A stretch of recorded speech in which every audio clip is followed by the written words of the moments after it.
Huwag kang lalapit sa akin! Sino ka? Anong lugar to? Ako si Wilson. Isa akong doktor at mechanical engineer. Nakita lang kita sa likod ng pickup truck ko. Hindi ako masamang tao, kaya wala kang dapat na ipag-alala. Vladimir, buhay ka? Nagulat ka ba? Ako rin eh. Gulat na gulat ako na isa ka palang aswang. Pero tapos na ang pagpapanggap mo at tatapusin ko na rin ang buhay mo! Magandang araw po sa inyong lahat. Ang kwentong inyong mapapakinggan ay tungkol sa binatang si Vladimir na mula sa pamilya ng mga manunugis ng aswang. Sa kasamaang palad, inatake ng mga aswang ang bahay nila at namatay ang buong pamilya niya. Sa pag-ataking yon, ay naputol ang kaliwang braso ni Vladimir. Inakala ni Vladimir na katapusan na niya, ngunit binigyan siya ng pangalawang buhay ni Wilson. Tinulungan ni Wilson si Vladimir at gumawa ito ng isang bakal na braso para magamit ni Vladimir sa paghihiganti. Ngunit paano kung sa pagbabalik ni Vladimir sa kanilang baryo ay malaman niyang ikakasal na ang nobya niya sa matalik niyang kaibigan? Magagawa pa ba niya ang kanyang misyon sa kabila ng sugat sa kanyang puso?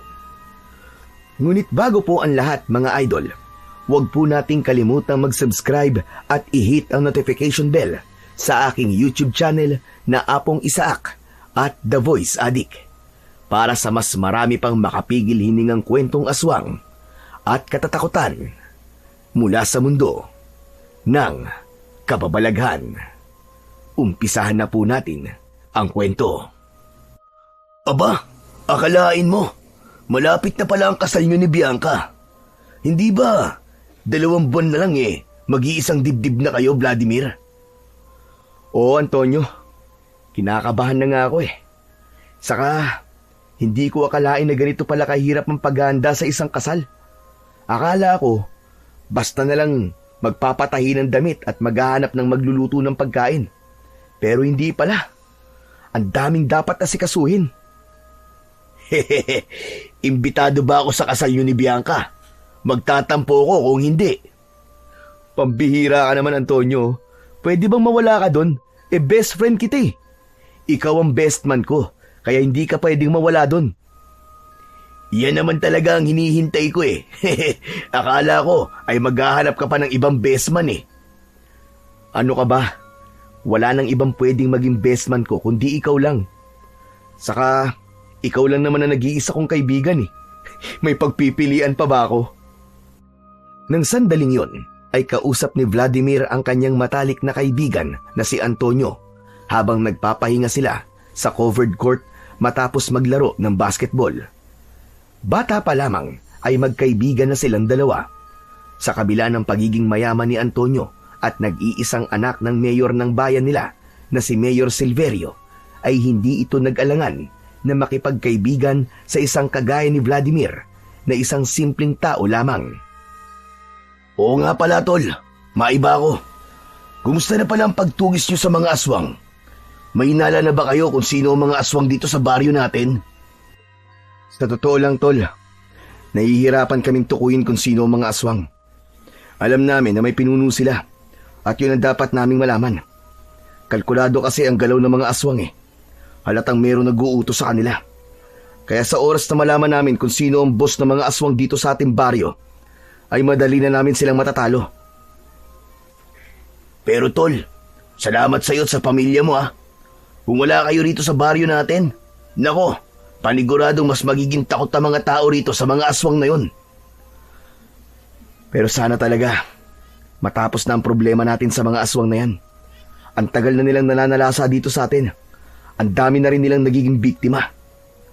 Hindi ba noong nakaraang linggo lang, pinatay ng aswang na inyong buntis na anak ni Aling Marites? Nakakaawa dahil 2 buhay ang kinuha nila. Basta kapag kailangan nyo ng tulong, ay magsabi lang kayo sa amin. Ang sabi naman ni Daddy ay willing siyang tumulong sa paghanap ng mga aswang na yan. O paano, tol? Kailangan ko na palang umuwi. Malapit na palang dumilim Alam mo naman dito sa lugar natin, di ba? Nakakatakot na magpaabot ng gabi sa labas. Sige, tol. Maraming salamat. Uuwi na rin ako. Nang umalis na si Antonio sa covered court, ay umalis na rin si Vladimir. Mag-isa siyang naglakad pauwi sa kanilang bahay.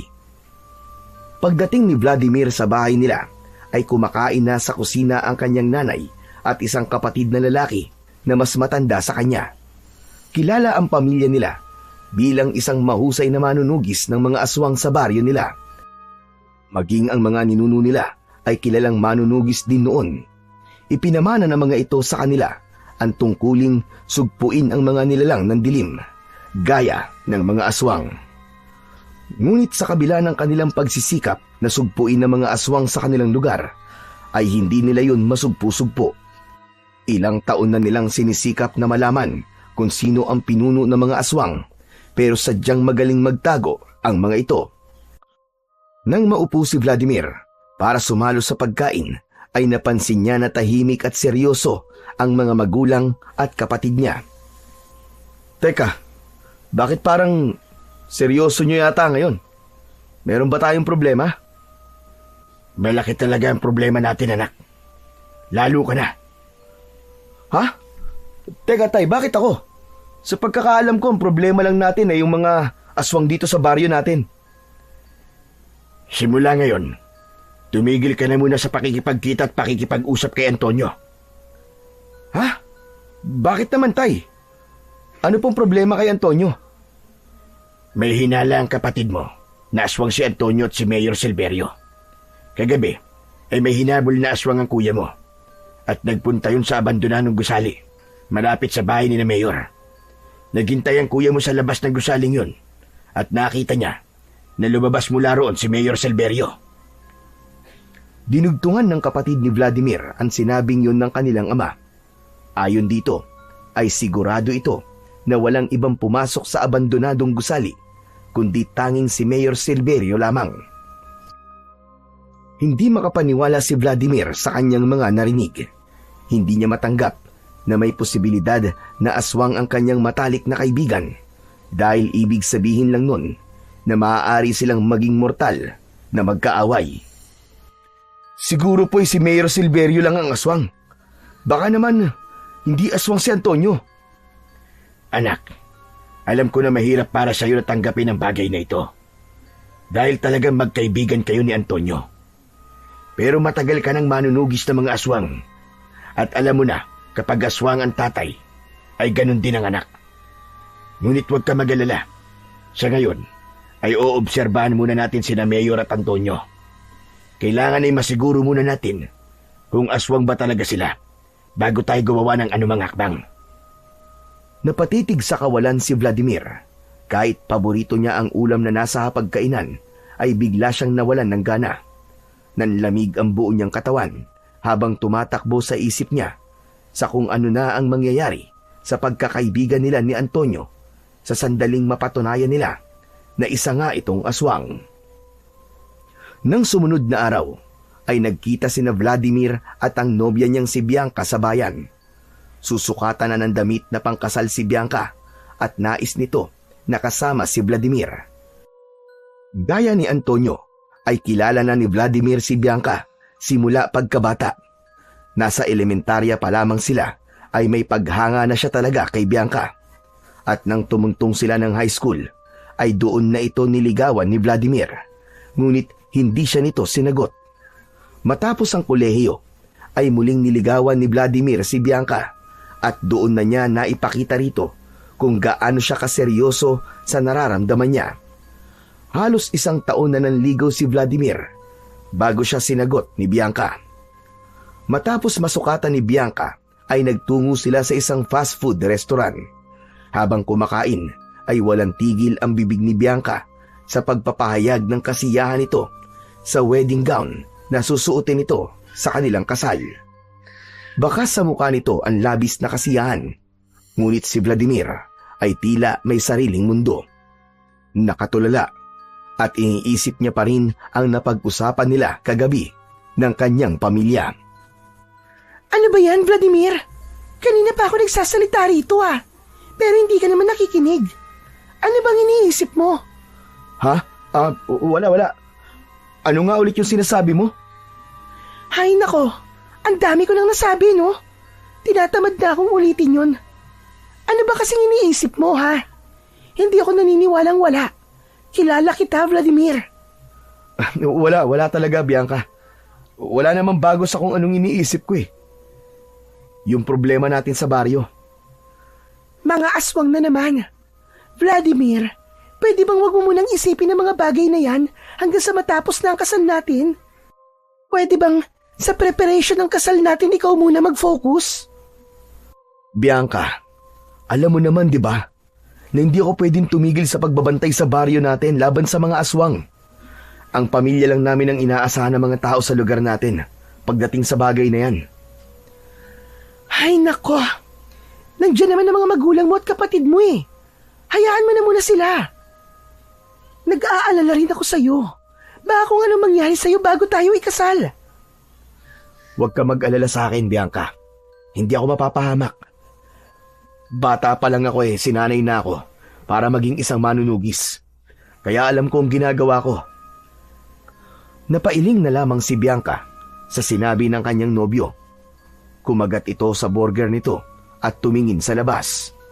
Ramdam ni Vladimir na nagtatampo ang kanyang nobya. Inabot niya ang isa nitong kamay at masuyo yung pinisil. Alam kong concern ka lang sa akin. Pero hindi talaga ako pwedeng huminto sa pagtugi sa mga aswang, Bianca. Pero huwag ka mag-alala. Nangangako ko sa'yo. Naligtas ako at walang kulang sa parte ng katawan ko sa araw ng kasal natin, okay? Pero ano nga ba talaga ang dahilan kung bakit ang lalim-lalim ng iniisip mo kanina? Sinagot ko na ang tanong mo, di ba? Hindi, Vladimir. Kilala kita. Alam ko na nagsisinungaling ka. Hindi ang mga aswang ang dahilan kung bakit malalim ang iniisip mo. Sige na, magsabi ka sa akin ng totoo, Vladimir. Hindi ba? Nangako tayo sa isa't isa na hindi tayo maglilihim? Diretsong tinignan ni Bianca si Vladimir. Sinubukan niya na huwag ipahalata sa kanyang nobya na meron siyang inililihim dito. Ngunit hindi niya talaga kayang magsinungaling, lalo na pagdating kay Bianca. Kaya naman, isang malalim na paghinga ang pinakawalan niya bago siya muling nagsalita. Okay, sige. Sasabihin ko na sa iyo ang totoo. Pero Bianca, mangako ka sa akin na hindi mo to sasabihin kahit kanino. Sige, pangako. Wala akong pagsasabihang ibang tao. Parang sobrang seryoso naman niyang sasabihin mo sa akin. Makinig ka. Binabantayan namin ngayon sina Mayor Silverio at Antonio. May hinala kasi sina tatay na sila ang aswang sa baryo natin. Ano ka mo? Paano sila naging aswang? Lalo na si Antonio. Hindi ba? Matalik mo siyang kaibigan. Yun na nga sinabi ko kay tatay. Pero hindi pa naman kami sigurado. Kailangan pa namin ng matibay na ebidensya na magpapatunay ng hinala ni na tatay. Diyos ko, nakakatakot naman yung sinabi mo. Pero anong gagawin niyo kina Antonio sa oras na makumpirma niyo na aswang sila ng tatay niya? Alam mo naman ang ginagawa namin sa mga aswang, Bianca, di ba? Papatayin sila nila tatay. Maging si Bianca ay nag-alala sa nalaman nito.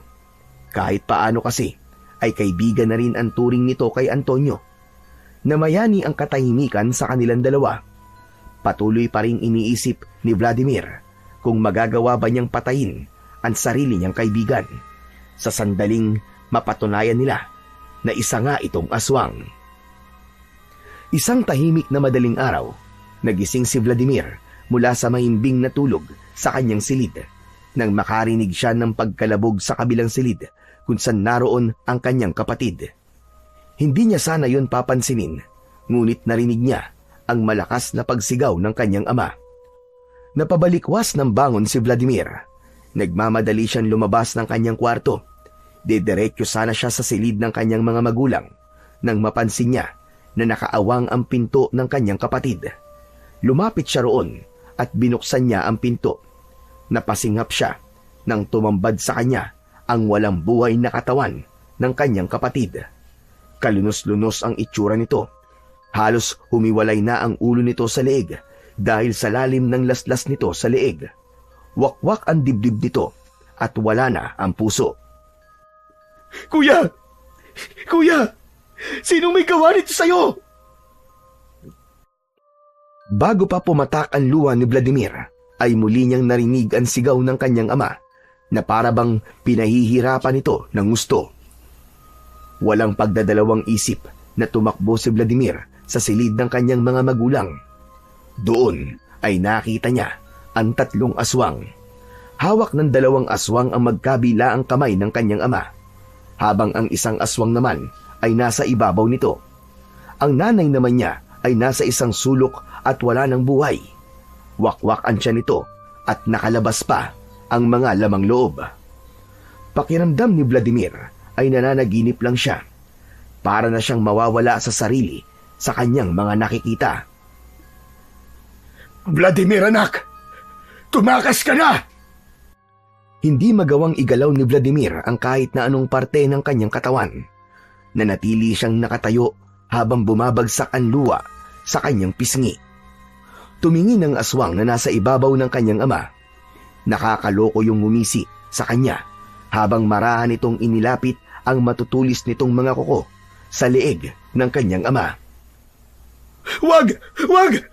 Parang awa mo na! Wag mo sasaktan ang tatay ko! Hindi pinakinggan ng aswang ang pagsusumamo ni Vladimir. Walang awa nitong nilaslas ang leeg ng kanyang ama. Malakas na sumigaw si Vladimir. Nawalan siya ng lakas at napaluhod siya sa saig habang pinapanood niya ang paglapa ng 3 aswang sa katawan ng kanyang ama. Hindi.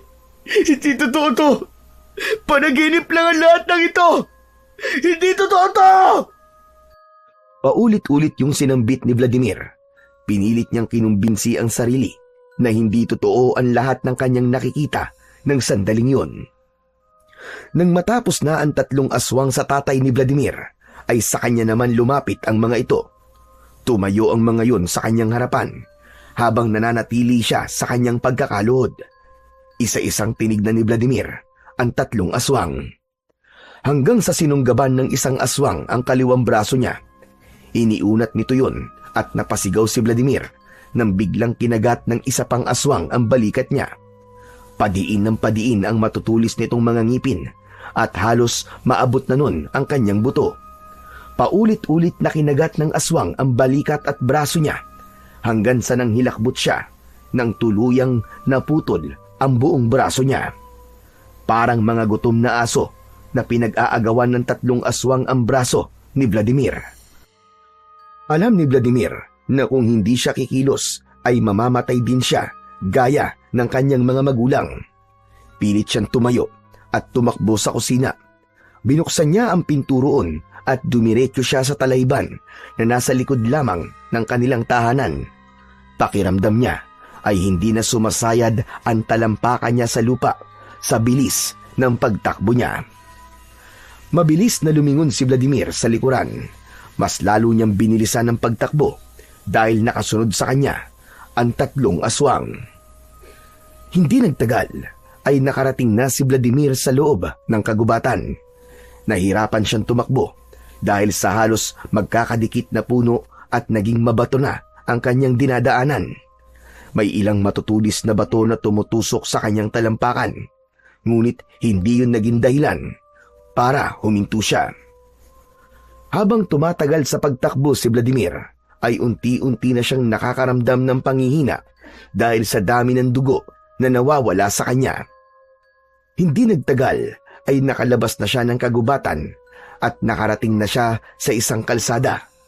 Nakakita siya ng pag-asa nang makita niya ang isang pick-up truck na nakahinto at nakahazard sa gilid ng kalsada. May isang lalaki na umiihi sa gilid na nahinuna niyang driver ng sasakyan. Walang pag-aalinlangang sumakay si Vladimir sa likod ng pick-up truck. Humiga siya roon habang unti-unting nanlalabo ang kanyang paningin. Hindi nagtagal ay tuluyan na siyang pumikit at nilamon na ng kadiliman ang kanyang mundo. Sa muling pagbukas ng mga mata ni Vladimir ay nasa isang hindi pamilyar na silid na siya. may nakakabit na dextrose sa kanang kamay niya at nang hilakbot siya nang makita na wala na ang kaliwang braso niya. May benda sa pinagputulan nun. Nang maalala niya ang nangyari, ay nilukob siya ng galit at labis na lungkot. Napasigaw siya nang maalala niya ang sinapit ng buong pamilya niya sa kamay ng 3 aswang. Bumukas ang pinto ng silid. Isang may edad na lalaki ang pumasok. Manipis ang buhok nito at meron itong makapal na bigote at balbas. Nakasuot ito ng salamin sa mata na halatang mataas ang grado. Naalerto si Vladimir. Pinilit niyang tumayo, ngunit hindi niya magawa sapagkat nanghihina pa siya. Huwag kang lalapit sa akin! Sino ka? Anong lugar to? Ako si Wilson. Isa akong doktor at mechanical engineer. Nakita lang kita sa likod ng pickup truck ko. Wala kang malay kaya dinala kita dito sa bahay ko upang gamutin. Huwag ka mag-alala. Hindi ako masamang tao. Kaya wala kang dapat ikatakot sa akin. Humila ng upuan si Wilson at umupo sa tabi ng kama. Ano ba nangyari? Bakit putol ang isa mong braso? Naaksidente ka ba? Nakainkwentro ka ba ng mabangis na hayop sa gubat? Mga aswang. Sila ang may gawa nito sa akin. Pinatay nila ang buong pamilya ko. Mga hayop sila. Papatayin ko sila. Papatayin ko sila! Tatayo sana si Vladimir, pero mabilis siyang pinigilan ni Wilson. Wag ka munang gumalaw. Sariwa pa sugat mo, uminahon ka lang. Baka dumugo yan. Uminahon? Paano ako iinahon matapos ang nangyari sa akin? Pinatay ng mga aswang na yun ang pamilya ko sa harapan ko mismo. At wala man lang akong nagawa. Babalikan ko sila at ipaparanas ko sa kanila ang ginawa nila sa pamilya ko. Sa tingin mo ba, ay kaya mo lumaban sa kalagayan mo ngayon? Wala akong pakialam. Kahit hindi ko pa kaya.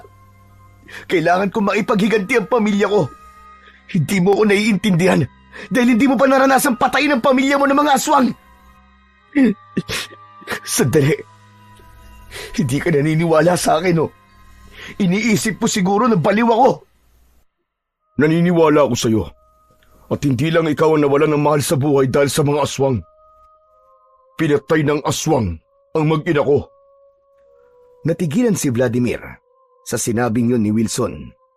Nangilid ang luha ni Wilson at agad nito yung pinunasan gamit ang kanyang kamay. Mas makabubuti sa iyo kung magpahinga ka na muna. Gaya ng sinabi ko, sariwa pa ang sugat mo at hindi ka pa pwedeng magkikikilos. Kung gusto mo talaga magiganti, magpalakas ka. Ligtas ka dito sa bahay ko, kaya wala kang dapat na ipag-alala. Hindi na hinintay pa ni Wilson na muling magsalita si Vladimir. Tumayo na ito at diretsong lumabas ng silid na yon.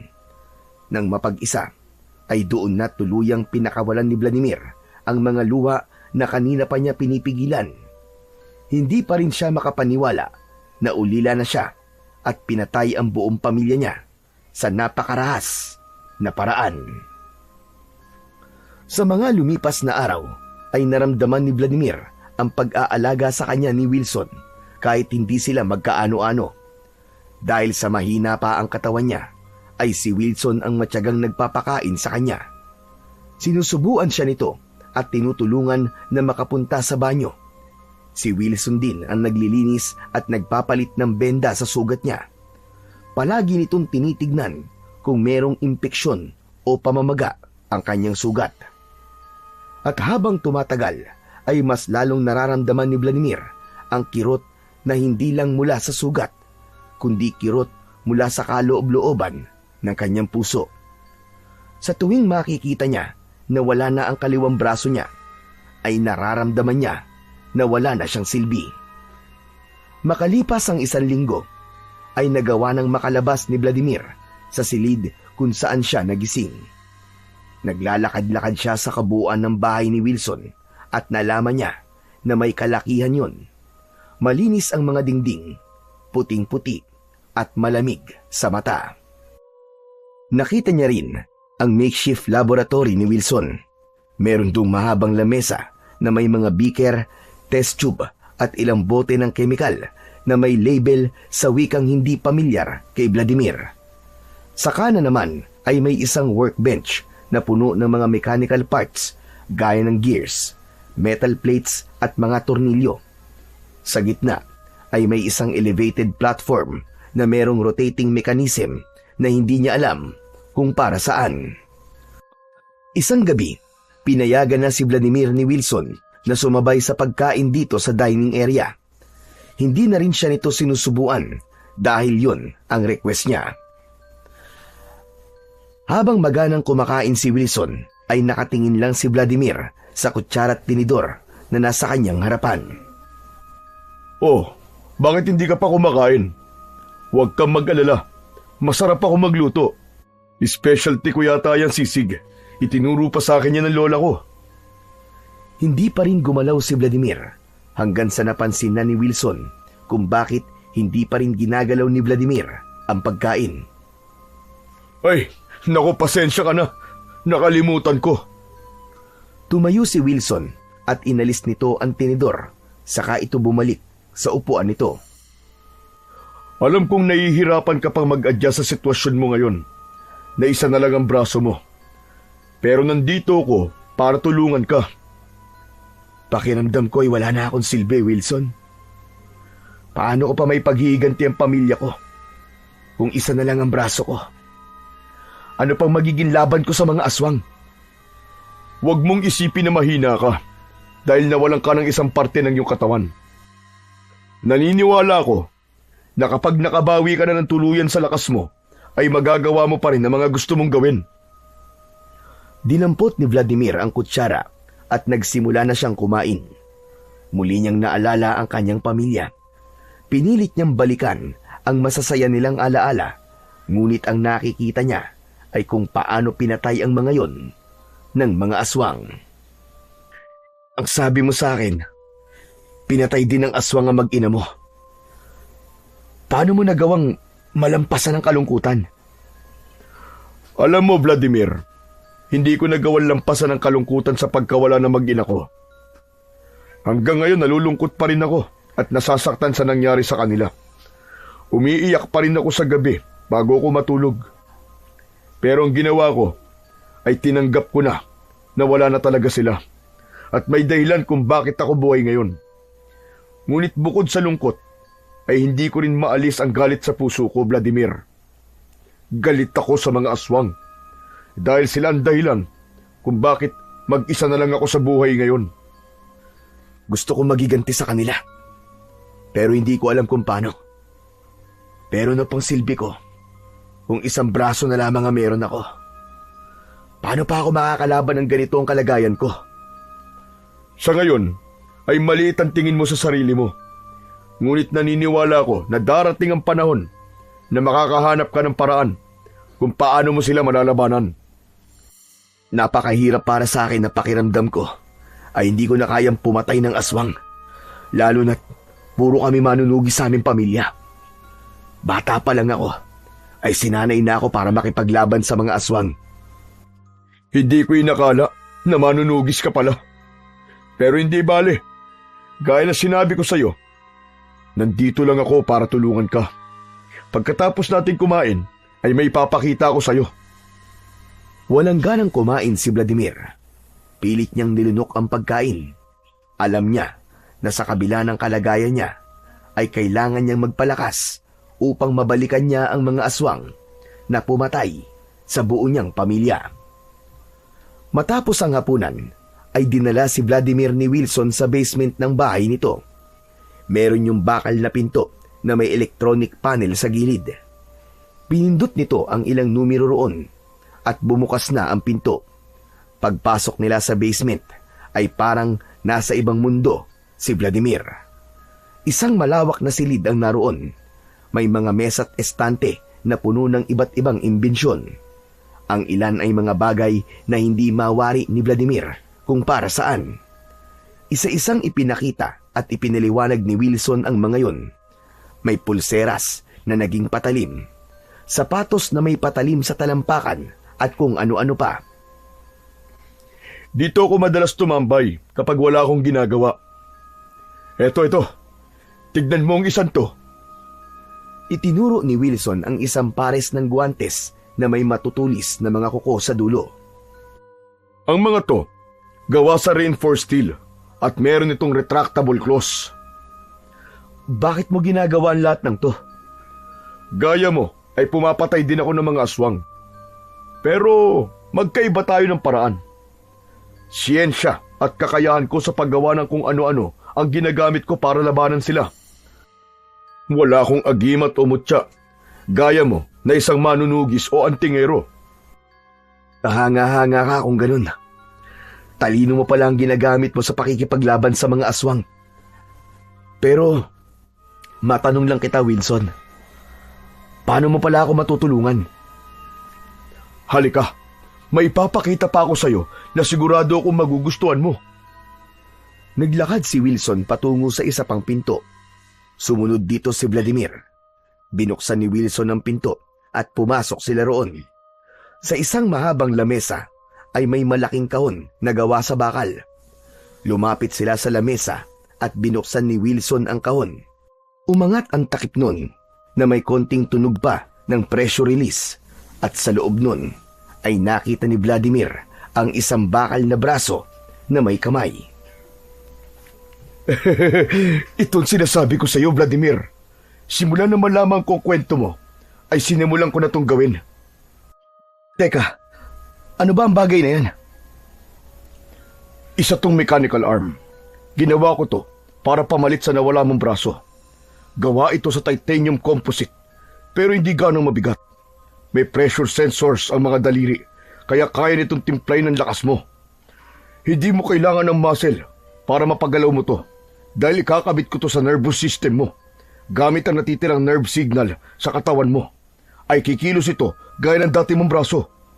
Marami pa itong kayang gawin, pero saka ko na ipapaliwanag sa iyo kapag natapos ko na. Sa ngayon, ay ipapakita ko muna ito dahil gusto ko na magkaroon ka ng pag-asa at hindi maging maliit ang tingin mo sa iyong sarili. May pag-asa ka pa, Vladimir.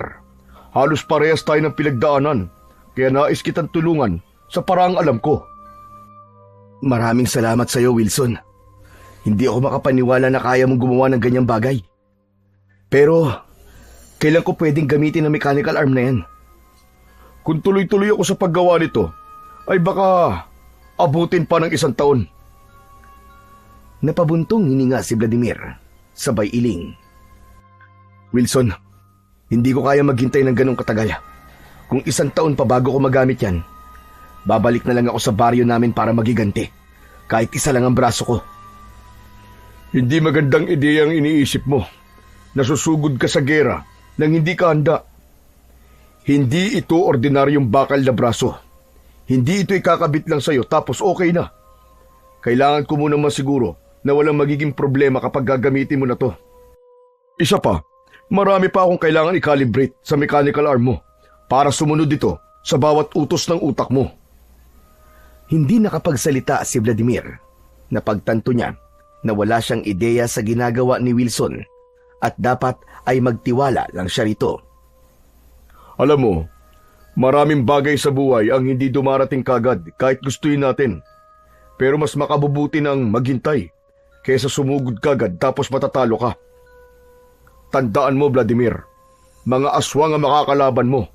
Alam mo kung paano sila gumalaw. Wala silang puso at awa. Nanatiling tahimik si Vladimir. Hindi na lang niya ipinilit ang gusto niya dahil nakuha naman niya agad ang punto ni Wilson. Simula noon, sa tuwing nasa basement si Wilson para gawin ang mechanical arm, ay palaging nanonood si Vladimir.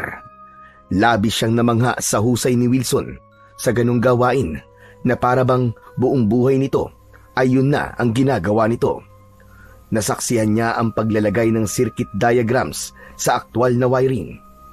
Nakita niya rin ang mga blueprint ng bakal na braso at ang isang monitor kung saan sinusubukan ni Wilson ang mga muscle response simulator na nakakabit sa prototype.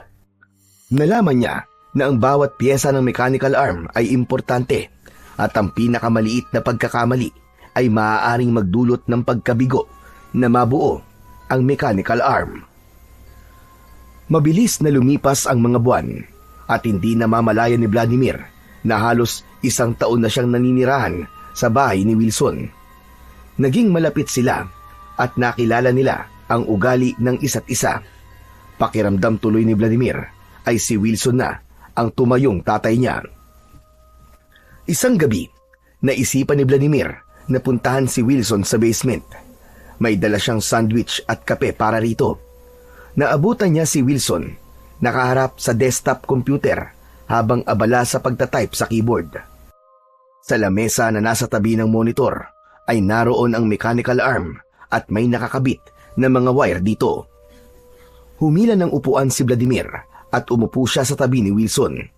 Hindi man lang siya tinignan ni Wilson at hindi nito inalis ang tingin sa monitor ng computer.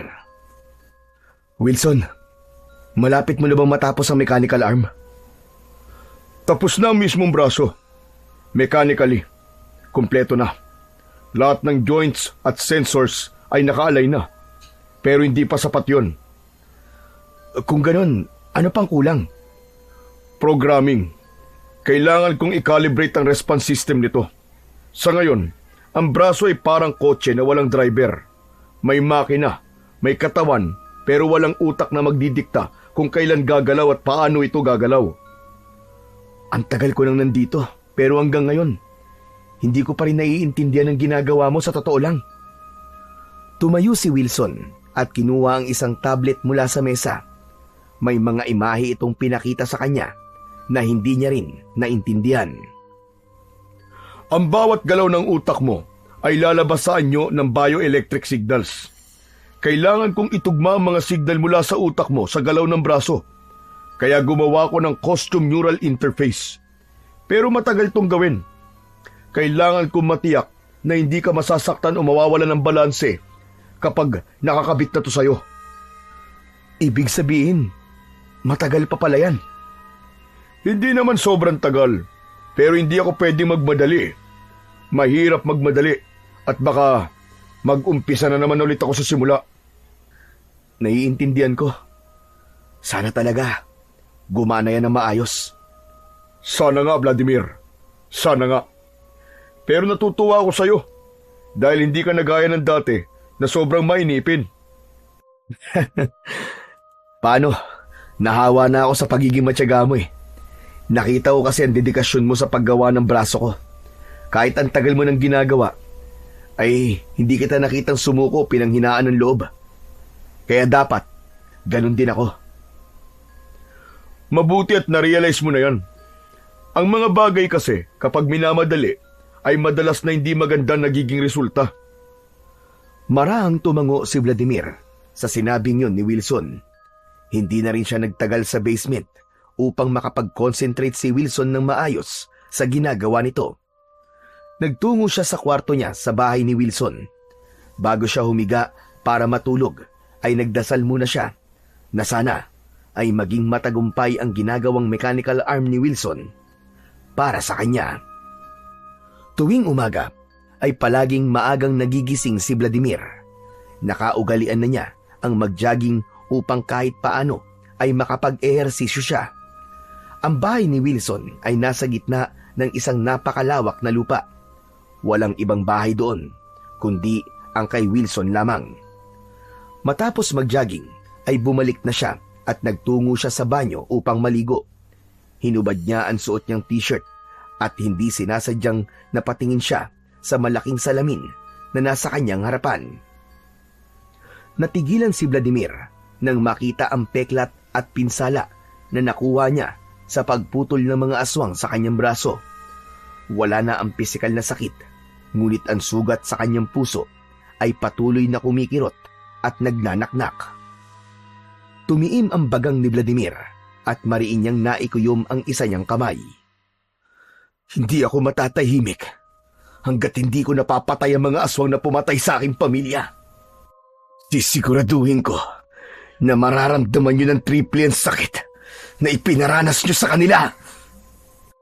Bago pa tuluyang lamunin ng galit, ay hinubad na ni Vladimir ang natitirang saplot sa kanyang katawan.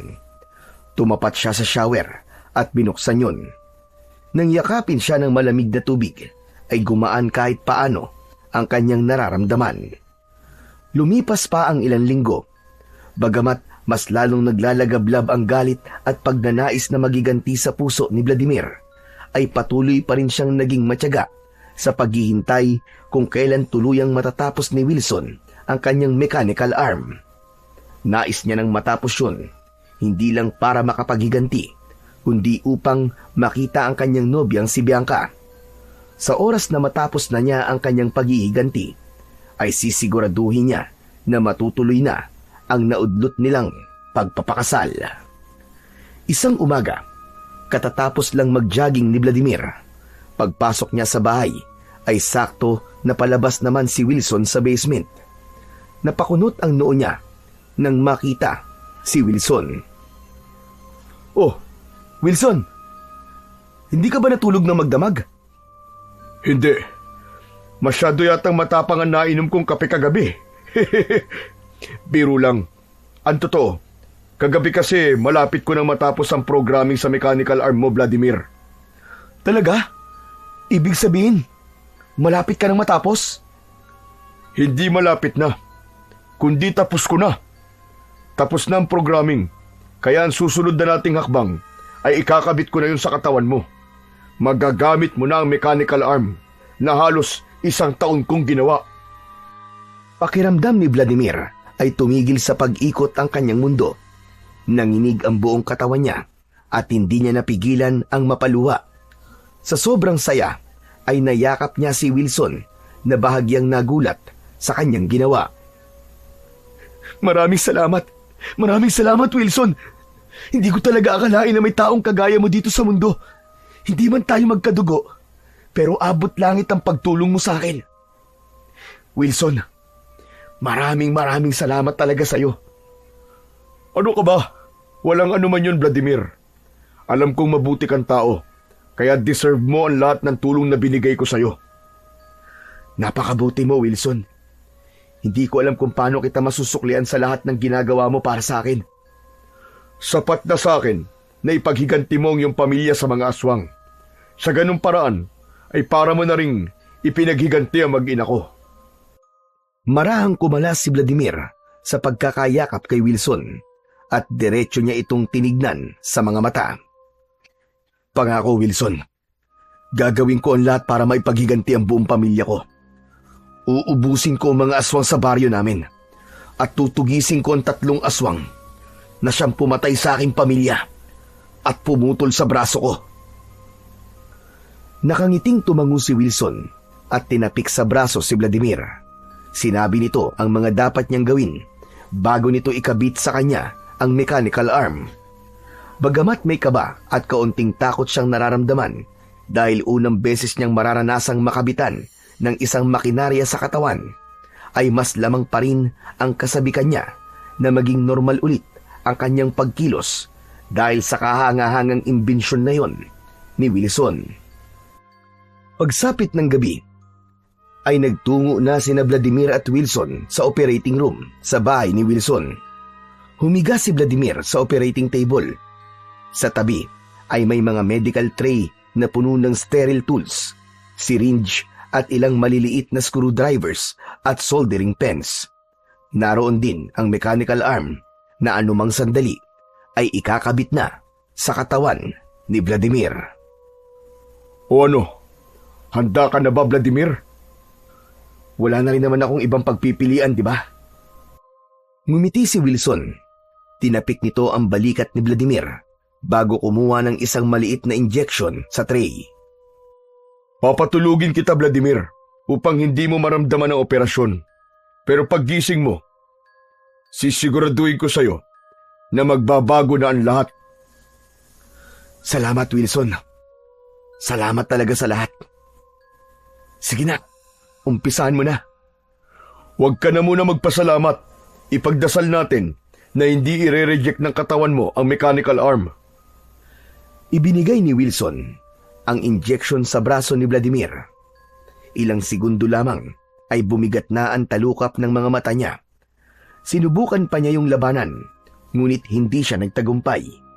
Unti-unting naging malabo ang lahat, at bago siya tuluyang mawalan ng malay, ay tila nakita pa niya ang muka ng nanay, tatay at kapatid niya na nakatunghay sa kanya.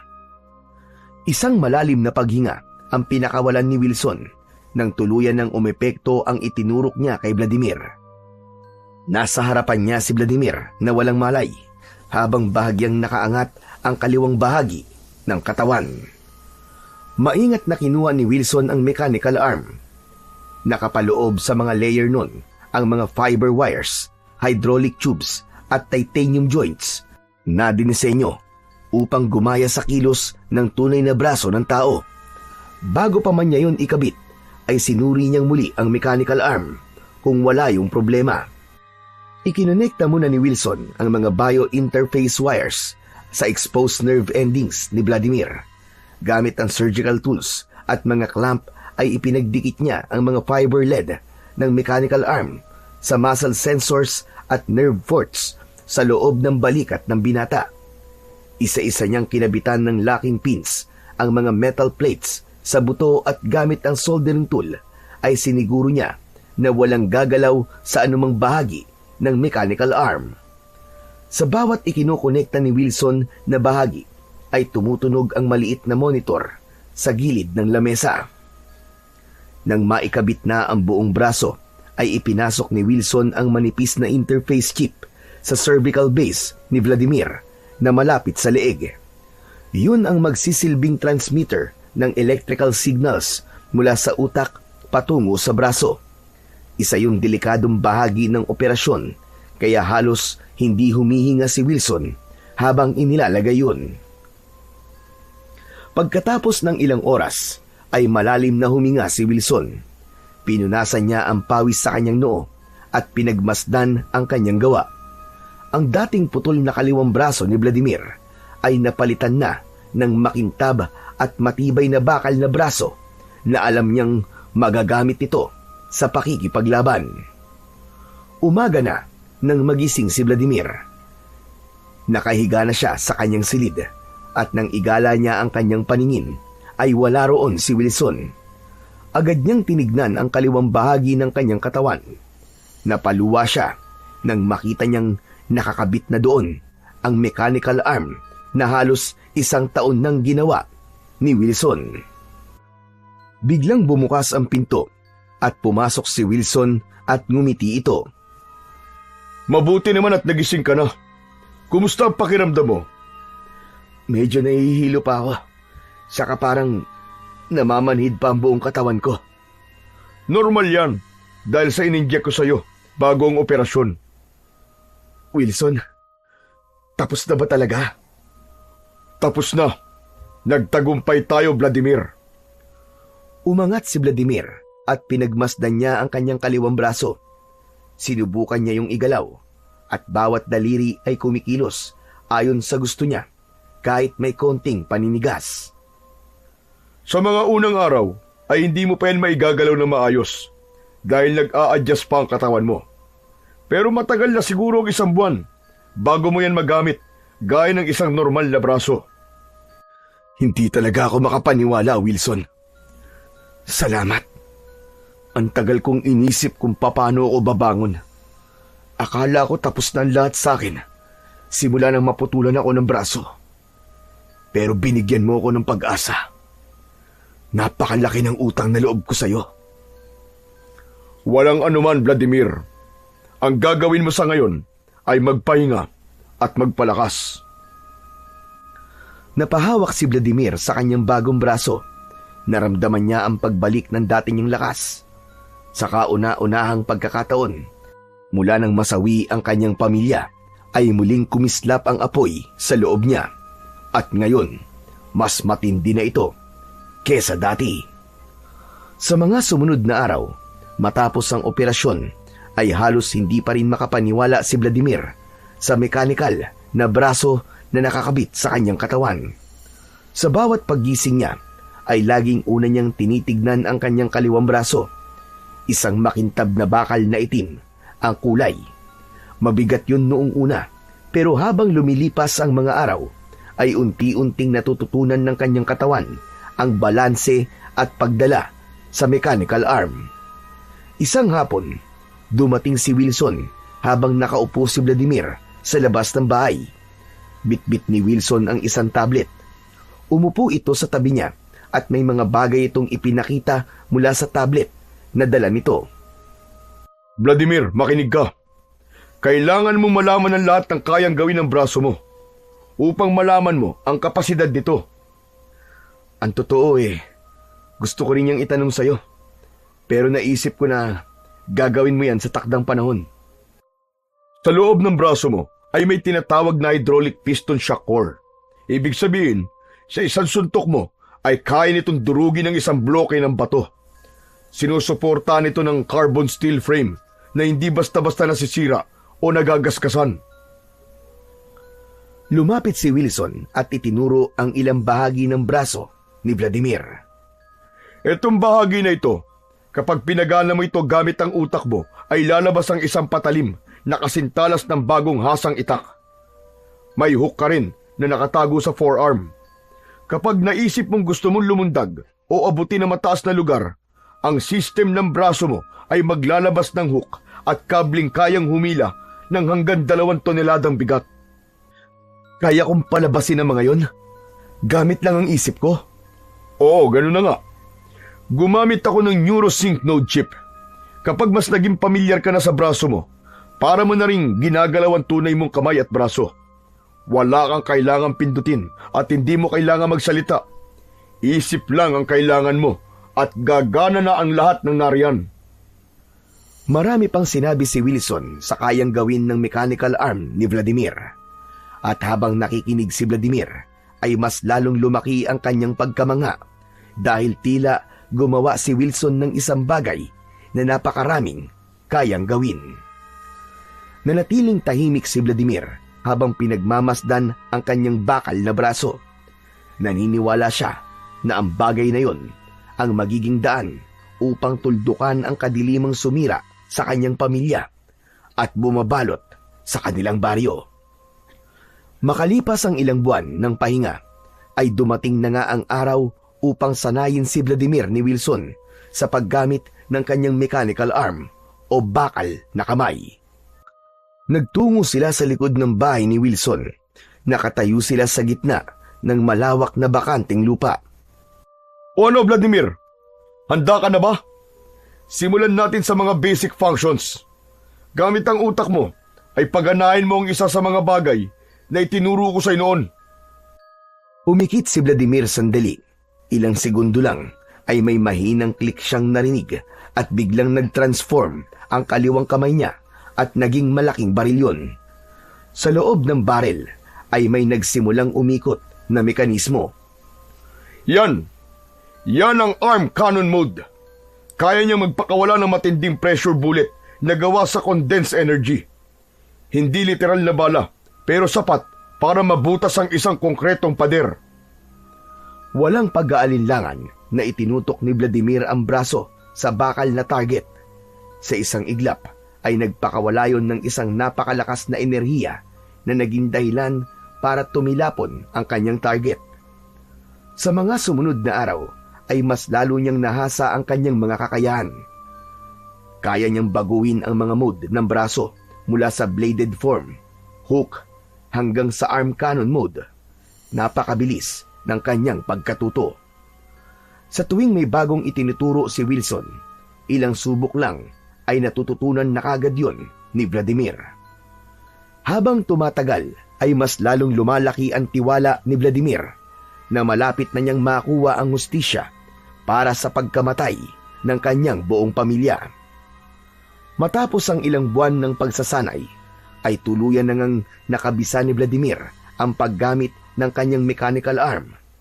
Naigagalaw na rin niya yon na parabang isang normal na braso at kamay.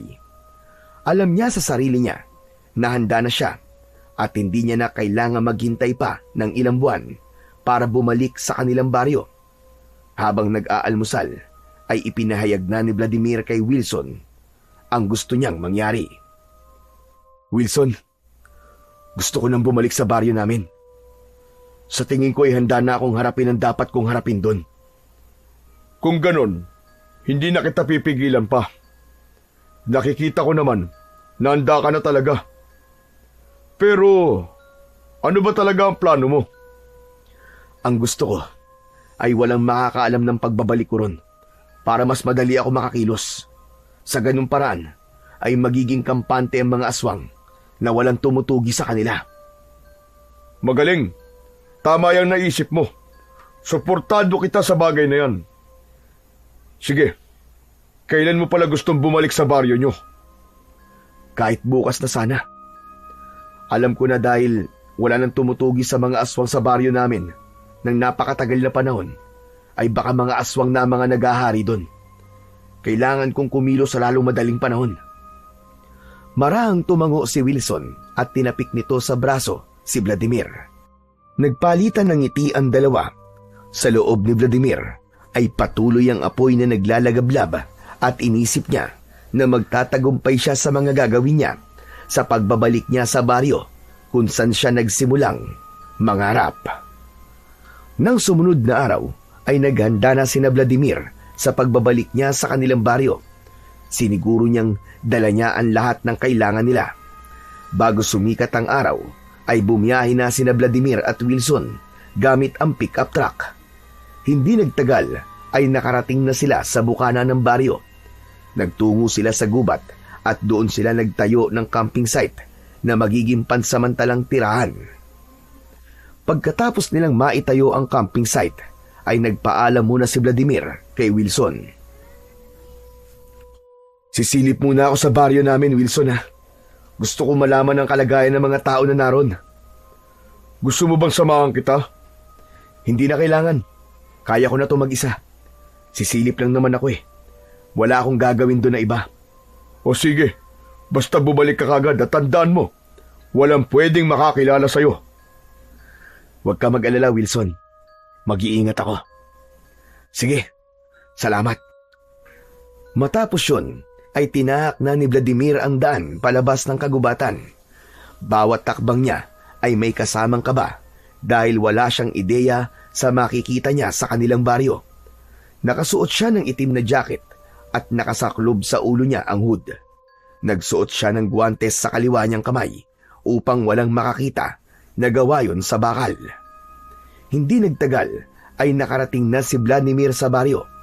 Bagya siyang nakayuko habang naglalakad at pinagmamasdan ang buong paligid. Agad niyang napansin na wala na ang dating sigla sa lugar na yon. Walang mga batang naglalaro at walang nagkwekwentuhan sa labas. Halos lahat ng bahay ay sarado at ang ilan ay may mga nakasabit pang bawang sa pintuan at mga bintana. Ang iilang taong nasasalubong ni Vladimir ay mabilis na naglalakad na tila ba nagmamadali. May nadaanan pa nga siyang isang bahay kung saan may ilang tao na nakikipaglamay. Narinig niya ang kwentuhan ng mga nasa labas ng bahay na yon na aswang ang pumatay sa nakaburol. Huminto si Vladimir saglit at pinagmasdan ang paligid. Wala nang buhay ang baryong yon. Napalitan yun ng takot, katahimikan at nang hindi maipaliwanag na bigat sa hangin. Kaya mas lalong tumitibay ang paniniwala niyang tama nga ang desisyon niyang bumalik. Sa pagpapatuloy ng paglalakad ni Vladimir, ay nadaanan niya ang bahay ni Bianca. May pagkasabik na lumukob sa puso niya dahil nais niyang makita ang kanyang nobya. Tahimik na nagtungo si Vladimir sa gilid ng bahay ni Bianca. Sumilip siya mula sa nakabukas na bintana at doon niya nakita si Bianca na kausap ang matalik niyang kaibigan na si Antonio. Natuwa si Vladimir dahil ang hinuha niya ay si Antonio ang gumagabay kay Bianca sa mga panahon na wala siya. Antonio, sigurado ka ba talaga na patay na si Vladimir? Sigurado ako, Bianca. Hindi ba? Nakita natin ang putol niyang braso sa bahay nila kasama ng bangkay ng pamilya niya. Kung nakatakas man siya sa mga aswang, ay hindi na rin siya mabubuhay dahil sa marami ang dugong mawawala sa kanya. Ngunit wala tayong nakitang bangkay ni Vladimir. Paano tayo nakasiguro na patay na talaga siya? Marahil ay kinain na siya ng mababangis na hayop sa gubat. Isa pa, kung buhay pa si Vladimir, ay hindi pwedeng hindi siya magpupunta nung inilibing ang pamilya niya. Huwag mo nang isipin si Vladimir, Bianca. Ang isipin mo na lang ay ang nalalapit nating pagpapakasal sa susunod na buwan. Napatda si Vladimir sa huling sinabi ni Antonio. Hindi siya makapaniwala nang halikan ni Antonio sa labi si Bianca at hindi man lang pumalag ang kanyang nobya.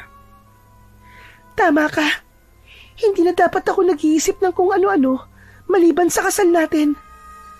Pasensya ka na, Antonio, kung nahahati ang isip ko nito mga nakaraang araw. Ganyan nga, ang kasal lang natin ang isipin mo, Bianca. Mamaya na ang punta natin sa tatahi ng wedding gown mo, di ba? Sasamahan kita doon. Salamat, Antonio, ha? Salamat kasi hands-on ka sa preparation sa kasal natin. Pakiramdam ni Vladimir ay paulit-ulit siyang sinasaksak ng patalim sa kanyang dibdib. Malinaw na hindi siya nagawang hintayin ni Bianca at imbis na sila ang ikakasal, ay si Antonio ang kasama nitong haharap sa dambana ng Diyos sa simbahan. Napaatras siya at hindi sinasadya na natapakan niya ang isang bao. Nabasag yon at gumawa ng malakas na ingay. Biglang sumilip sa bintana sina Bianca at Antonio. Bago pa makita ng dalawa ang mukha ni Vladimir, ay mabilis siyang tumalikod at naglakad palayo. Hoy! Hoy, sino ka, ha? Anong ginagawa mo rito? Hindi pinansin ni Vladimir ang pagsigaw ni Antonio. Mas binilisan niya ang paglalakad, ngunit hinabol siya ni Antonio at hinawakan nito ang balikat niya. Alam ni Vladimir na kung patuloy siyang lalayo ay makakahalata si Antonio kung sino siya. Marahan siyang humarap habang nakayuko. Sino ka, ha? Bakit nasa bakuran ka ni Bianca? Pasensya na. Nawawala kasi ako at magtatanong lang sana ako kung saan ang daan palabas ng baryong to. Ganun ba? Diretsuin mo lang ang daan na yan. May makikita ka mga tricycle. Pwede ka magpatid sa kanila, palabas, o kung saan ka man pupunta. Maraming salamat. Sige, mauna na ako. Sandali. Alisin mo nga yung hood mo. Gusto kong makita ang mukha mo. Pasensya na, pero nagmamadali lang talaga ako. Hindi na hinintay ni Vladimir ang sasabihin ni Antonio. Tumalikod na siya at malalaki ang mga akbang na lumayo. Kahit paano ay nakahinga siya ng maluwag dahil hindi na siya nito sinundan. Nang makarating si Vladimir sa loob ng kagubatan, ay doon niya pinakawalan ang mga luhang kanina pa niya pinipigilan. Napasandal siya sa isang puno habang umiiyak. Bakit? Bakit hindi mo ko inintay, Bianca? At sa dinami-dami ng lalaking pwede mong ipalit sa akin, bakit si Antonio pa? Bakit ang matali ko pang kaibigan?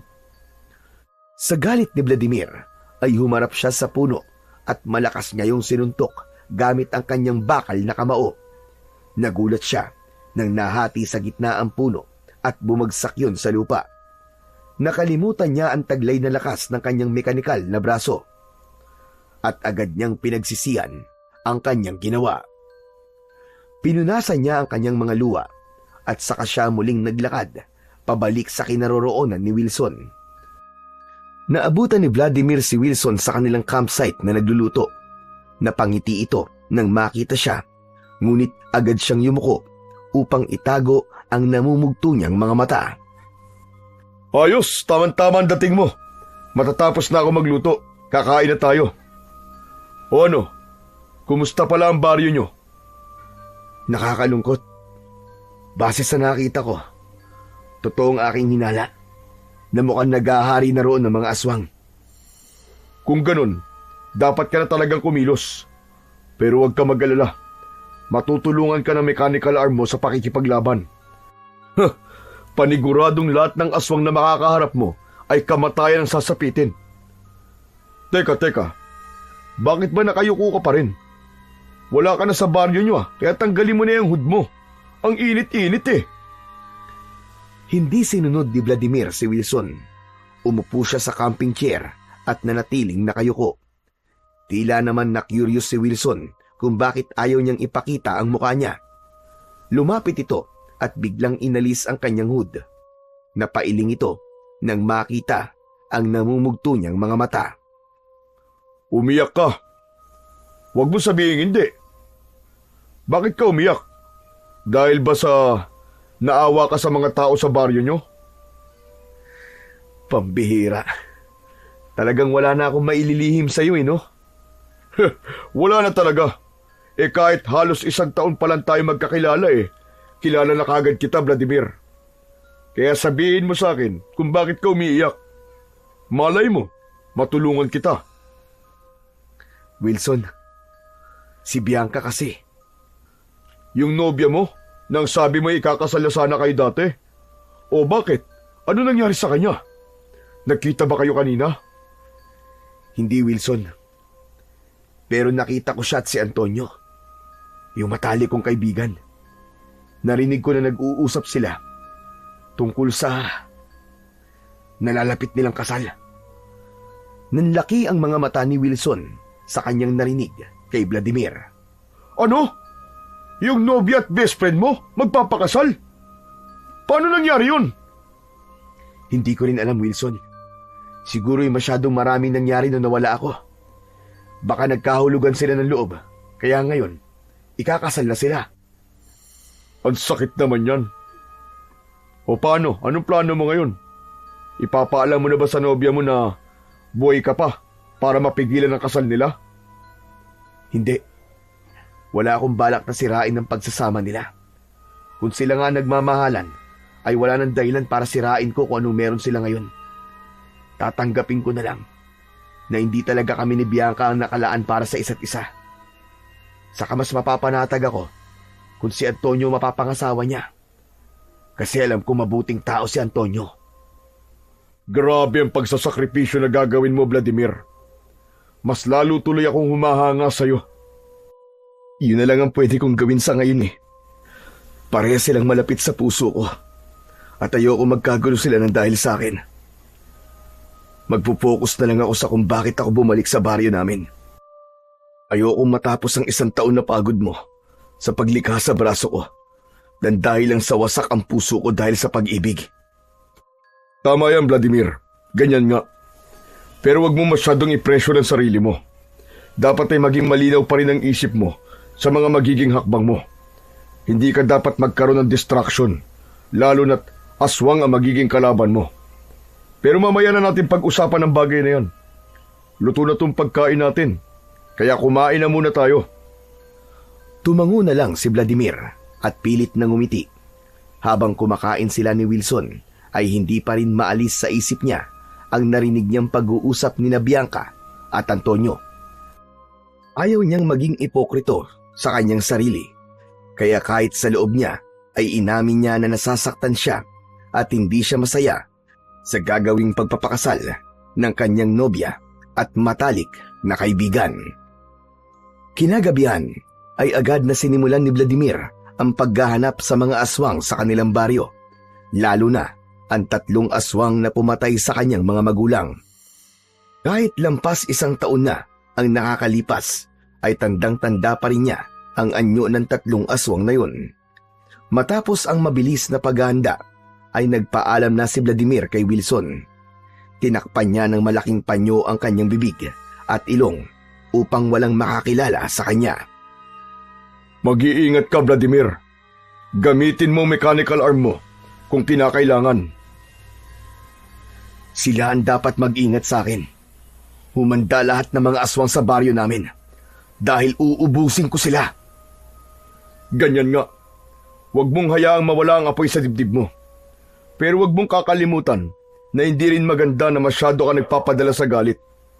Ipagdadasal ko ang kaligtasan mo, Vladimir. Nagpasalamat siya kay Wilson bago siya naglakad patungo sa kanilang baryo. Pagdating niya roon, ay sumalubong sa kanya ang katahimikan. Tahimik siyang gumalaw at nagmasid sa paligid. Bawat madidilim na lugar ay sinuri niya upang masigurong walang aswang na nagtatago doon. Hanggang sa nakarinig si Vladimir ng sigawan sa kung saan. Tumakbo siya roon at nakita niya sa bubong ng isang bahay ang mga nilalang na may mahahabang dila, matatalas na kuko at ngipin at mga matang tila bola na apoy na sobrang pula. Sa isang iglap ay sinira ng mga nilalang na yon ang bubong at pumasok ang mga yon sa bahay. Bukod pa ron ay nakita rin niya ang iba pang nilalang na pilit na sinisira ang mga pinto at bintana ng mga bahay. Mga aswang, humanda kayo dahil ako ang magiging katapat nyo. Katapusan nyo na! Sa gitna ng kadiliman na gabing yon ay lumapit si Vladimir sa bahay na nilusob ng mga aswang. Tahimik siya, ngunit alerto habang nakikiramdam. Sa loob ay may isang bata na nasa ilalim ng lamesa habang nanginginig sa takot. Wala nang buhay ang mga kasama nito sa bahay. Isang aswang ang unti-unting lumalapit sa bata. Hoy! Ako ang harapin mo! At hindi ang batang walang kalaban-laban! Mabilis na lumingon ng aswang at sumigaw ito. Sumugod ang aswang kay Vladimir. Hinubad niya ang kanyang jacket at doon na nalantad ang kanyang bakal na braso. Sinalubong niya ng suntok sa muka ang aswang at sa lakas ng kanyang suntok ay nadurog ang ulo ng aswang na agad nitong ikinasawi. Hindi nagtagal ay nagsimula na ang sigawan ng mga tao sa labas. Mula sa iba't ibang panig ng baryo ay dumarating na ang iba pang mga aswang. Lumabas si Vladimir sa bahay upang harapin ang kanyang mga kalaban. Nakita niya ang mga aswang na hinahabol ang mga tao habang ang iba ay may mga nilalapa na. Matapang na tumayo si Vladimir sa gitna ng kalsada at malakas na sumigaw. Hoy! Mga diablong buwang! Ako ang harapin nyo! Sabay-sabay na napatingin ang mga aswang kay Vladimir. Nagngalit ang mga ngipin ng mga yun at nanlisik ang mga mata. 3 aswang agad ang unang sumalakay kay Vladimir. Gamit ang kanyang utak ay pinagana niya ang shock module sa kanyang braso. Isang malakas na bugso ng kuryente ang lumabas sa kanyang kamay at tinamaan ang mga kalaban. Nangisay ang mga yon at bumagsak sa lupa habang tumutulo ang laway at umuusok ang katawan. Isang aswang ang sumugod at sinubukang kagatin ang leeg ni Vladimir. Isang patalim ang lumabas sa kanyang siko at itinarak niya yon sa leeg ng aswang. Hinugot niya agad yon, sabay suntok sa tiyan nito. Sumambulat ang mga lamang loob ng aswang sa lupa at nagkalat ang dugo. Dumami pa ang mga aswang na sinubukang patumbayin si Vladimir. Ngunit si Vladimir ay mas lalong naging matapang. Lumaban siya ng mabilis at walang awa. Ang kanyang braso ay nagbabago-bago ng anyo at naglalabas ng iba't ibang klase ng sandata. Pinalabas niya sa kanyang mechanical arm ang isang chainsaw na may matutulis na ngiping umiikot. Nang tumama yon sa katawan ng aswang, ay napunit ang balat nito at nabiyak ang katawan sa gitna. O ano? Hindi pa rin ba kayo susuko mga diablong buwang? Kahit gaano pa kayo karami, ay kayang-kaya ko kayo. Hindi ko kayo aatrasan. Uubusin ko kayong lahat. Inalibutan si Vladimir ng 5 aswang at sabay-sabay na sumugod ang mga yon sa kanya. Ginamit niya ang hook at umigkas yon sa sanga ng isang puno. Hinatak siya ng matibay na lubid at lumipad siya pataas. Pinakawalan niya ang hook at pagbagsak niya sa lupa ay sinalubong niya ng malakas na suntok sa muka ang isang aswang. Ang isa naman ay pinuluputan niya ng whip blade sa leeg at malakas niya yung hinila na naging sanhi ng pagkakaputol ng ulo nito. Nagpatuloy si Vladimir sa pakikipaglaban. Ang kanyang mga mata ay naglalagablab sa galit, sa paghihiganti at sa pagnanasa na tapusin ang mga halimaw na sumira sa kanyang buhay. Hindi nagtagal ay naubos na ni Vladimir ang lahat ng aswang. Nagkalat sa lupa ang putol-putol at durog na bahagi ng mga aswang. Halos bumaha ang dugo sa baryo dahil sa dami ng mga aswang na napaslang ni Vladimir. Isa-isang lumabas ang mga tao sa kani-kanilang mga bahay. Lahat ay may pagtatakang nakatingin kay Vladimir na parabang pilit na kinikilala kung sino siya. Ngunit bago pa tuluyang may makakilala kay Vladimir, ay nagmamadali na siyang tumakbo palayo. Hindi pa kasi yun ang tamang oras para makilala siya ng mga tao sa baryo nila, lalo na't alam niya na wala sa mga aswang na napatay niya ng gabing yun ang 3 aswang na pumatay sa kanyang pamilya. Habol ni Vladimir ang kanyang paghinga nang makarating siya sa camping site nila ni Wilson. Pagod na pagod siyang umupo sa camping chair. Bumukas ang isang tent at lumabas mula roon si Wilson na may pag-aalala sa muka. Kumuha ito ng isang bottled water mula sa cooler at inabot kay Vladimir. Kumusta, Vladimir? Ang dami mong dugo. May sugat ka ba? Wala, Wilson. Ang lahat ng dugong nakikita mo sa katawan ko ay mula sa mga aswang na pinatay ko kanina. Ano ka mo? Mga? Ibig sabihin, marami kang nakalaban? Ganun na nga, Wilson. Pero sa dami ng mga aswang na napatay ko kanina, ay wala ron ni isa ang 3 aswang na pumatay sa pamilya ko. Napagtanto ko na baka ang 3 yun ang pinuno ng mga aswang na sumasalakay sa baryo namin. At kaya nila pinatay ang pamilya ko ay dahil kami ang tumutugi sa kanila. May hinala ka na ba kung sino ang 3 yun? Hindi ba madalas sa mga aswang ay nagpapanggap na tao at nakikihalubilo sa mga tao para hindi sila mapaghinalaan? Wala pa akong hinala sa ngayon kung sino sila, Wilson. Pero malakas ang pakiramdam ko na malapit ko nang malaman kung sino ang 3 yun. At kapag nalaman ko kung sino sila, kamatayan ang sasapitin nila sa akin. Gaya ng mga alagad nila na pinatay ko ngayong gabi. Mariin na ikinuyom ni Vladimir ang kanyang bakal na kamao. Ramdam pa rin niya ang mabilis na tibok ng kanyang puso. Pero teka, maiba ko. Kumusta pala ang paggamit mo sa mechanical arm mo? May aberya bang nangyari? Wala, Wilson. Napakagaling ng pagkakagawa mo rito, Wilson. Nakakanganga. Kahit ako, namanga sa dami ng pwede kong gawin sa bakal kong braso. Sayang. Dapat pala'y sumama ako sa'yo kanina para nakita ko kung paano mo ginagamit ang mechanical arm sa pakikipaglaban. Sayang talaga. Akala ko kasi wala kang aswang na makakaharap ngayon dahil unang gabi mo pa lang naman sa paghahanap sa mga aswang. Pero hindi bale, may susunod pa naman at sa susunod, sasama na ako sa'yo. Walang problema doon, Wilson. Sa susunod ay isasama na kita para makita mo sa aksyon ang imbensyon mo. Maraming salamat talaga, Wilson. Kundi dahil sa'yo, ay hindi ko magagawa ang lahat ng to. Sige, Wilson. Maglilinis muna ako ng katawan ko para makapagpahinga na rin ako. Tumayo na si Vladimir at mag-isa siyang nagtungo sa malinis na ilog sa hindi kalayuan. Pagdating niya roon, ay agad siyang naglublob sa malamig na tubig upang tanggalin ang malagkit na dugo ng mga aswang na nakakapit sa kanyang katawan. Nang sumunod na araw ay nagising si Vladimir na wala si Wilson sa tent nito. Inisip niya na baka naglakad-lakad lang ito. Nagsalang na siya ng takuring may lamang tubig sa portable gas stove para makapagkape. Habang hinihintay niyang kumulo ang tubig, ay dumating si Wilson na may dalang 2 supot. Saan ka galing? Pagising ko wala ka na Nagpunta ako sa baryo nyo. Bumili ako ng pandesal at pansit. Puro na lang delata at instant food ang kinain natin kahapon Para maiba naman ngayon. Oh, buti naman at tagpainit ka na ng tubig para makapagkape na rin tayo.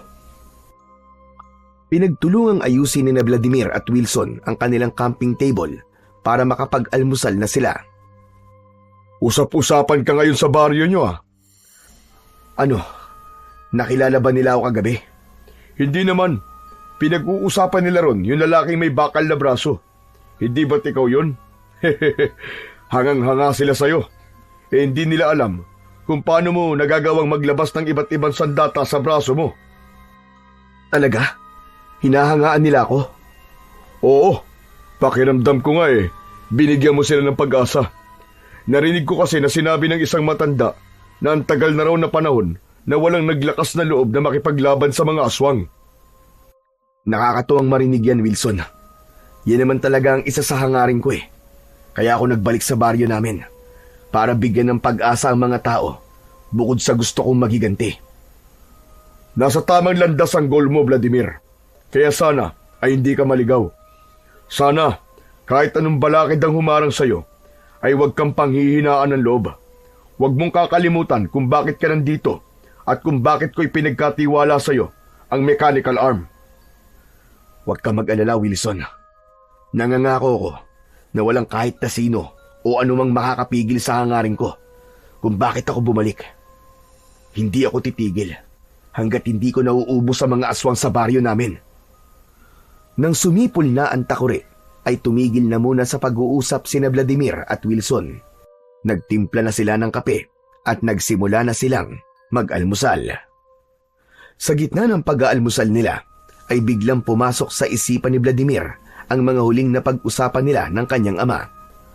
Bumalik sa alaala niya ang sinabi nito na may hinala na ito na si Mayor Silverio at si Antonio ang isa sa mga aswang sa kanilang baryo. Naalala niya rin ang sinabi ng tatay niya na nakita ng kapatid niya ang isang aswang na pumasok sa abandonadong gusali malapit sa bahay ni na Mayor Silverio at mula roon ay lumabas ang mayor. Isang ideya ang naisip ni Vladimir dahil doon. Wilson, may pupuntahan ako mamayang gabi. Oh, saan naman? Sa abandonadong gusali malapit sa bahay ng mayor namin dito. Ipinaliwanag ni Vladimir kay Wilson ang hinala noon ng pamilya niya kung sino ang aswang sa baryo nila. Tumangu-tango naman si Wilson matapos niyang magkwento. Kung ganun, may basihan naman pala na si Mayor Silverio ay isa sa mga aswang. At ang anak niya na si Antonio. Ano? Yung best friend mo na papakasalan ng nobya mo? Ex-girlfriend pala? Aba, kung sakali pala, ay aswang ang papakasalan ni Bianca. Kaya nga hinakabahan tuloy ako na baka may masamang pinaplano si Antonio kay Bianca kung totoo man na aswang siya. Noon kasi, sarado pa ang isip ko na may posibilidad na aswang si Antonio. Pero sa mga nangyayari ngayon, parang lahat ng tao sa baryo namin ay talagang pinaghihinalaan ko na aswang. Ganyan ka dapat mag-isip. Hindi mo pwedeng pairalin palagi ang puso mo. Dapat ay gamitin mo rin ang utak mo. Minsan kasi, kapag puso sinusunod mo, ay dito ka matatalo. Pero sasama ako sa iyo mamayang gabi. Baka biglang magkaroon ng aksyon eh. Mas mabuting nandun ako para makita ko naman in action ang imbensyon ko. Matapos ang kanilang almusal, ay sandaling nag-ensayo si Vladimir sa paggamit ng mechanical arm niya habang pinapanood siya ni Wilson.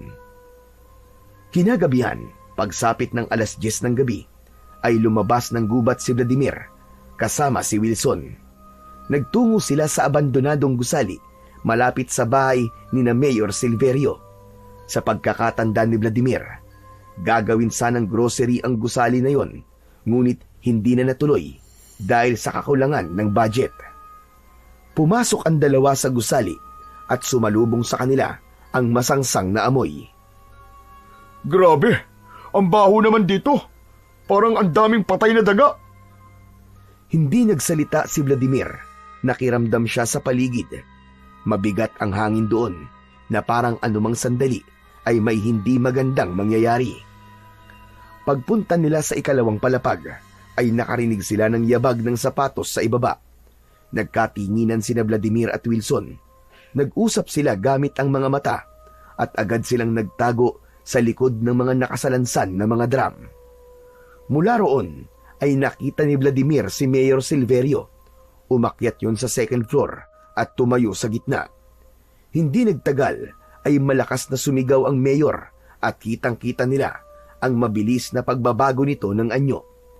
Hindi makapaniwala si Vladimir na totoo ang hinala ng pamilya niya na isa nga itong aswang. Nag-anyong aswang si Mayor Silverio. Bagyang lumaki ang katawan nito at tinubuan ng makapal na balahibo. Humaba at naging matutulis ang mga kuko nito. Maging ang ngipin nito ay naging matulis na pangil. Humihingal si Mayor Silverio matapos nitong magbagong anyo. Aalis na sana ito pero agad na lumabas si Vladimir sa pinagtataguan. Mayor Silverio! Napalingon sa kanya ang mayor. Bumakas ang gulat sa mukha nito nang alisin ni Vladimir ang panyong nakatakip sa bibig niya. Maging ang hood ay inalis na rin niya. Hindi! Vladimir! Buhay ka! Nagulat ka ba? Ako rin eh. Gulat na gulat ako na isa ka palang aswang hayop ka. Pero tapos na ang pagpapanggap mo at tatapusin ko na rin ang buhay mo ngayon. Walang abisong sumugod si Mayor Silverio. Sa isang kisap mata ay nasa harapan na ito ni Vladimir. Isang malakas na suntok ang pinadapo nito sa kanyang muka. Tumilapon si Vladimir at tumama ang likod niya sa pader. Mabilis siyang tumayo at pinagana niya ang core stabilizer sa loob ng kanyang mechanical arm at nag-recalibrate ang mekanismo sa kanyang braso. Sa isang iglap, lumabas mula sa bakal niyang braso ang shock blade. Gawa yun sa isang enerhiya na parang kidlat na mistulang patalim. Muling umatake si Mayor Silverio, ngunit sinalubong na ito ni Vladimir. Humiwa sa balikat nito ang shock blade at napasigaw ito sa sakit. Umusok ang sugat ng aswang. Umangil si Mayor Silverio at mula sa likod nito ay lumabas ang mga malalaking pakpak na parang sa paniki. Lumipad ito patungo kay Vladimir. Nagawa nitong hawakan ng balikat ni Vladimir at malakas siya nitong binalibag sa sahig. Akmang kakalmutin siya nito, ngunit itinutok niya rito ang kanyang kamay at nagpakawala yon ng pressure bullet at tumama yon sa mismong dibdib nito. Tumagos yun hanggang sa likod ng aswang. Hindi makapaniwalang napatingin si Mayor Silverio sa malaking buta sa dibdib nito. Kasunod nun ay sumuka ito ng dugo at bumagsak sa sahig. Diablong buang ka! Napakadali mo naman palang patayin! Pwe! Lumapit sa kanya si Wilson. Tuwang-tuwa nitong niyakap si Vladimir at pagkatapos ay tinignan ang mechanical arm. Grabe! Ako ang gumawa sa mechanical arm mo. Pero sobra ako naman nga sa nakita ko. Sabi ko naman sa'yo, Wilson eh. Napakaastig nitong imbensyon mong to.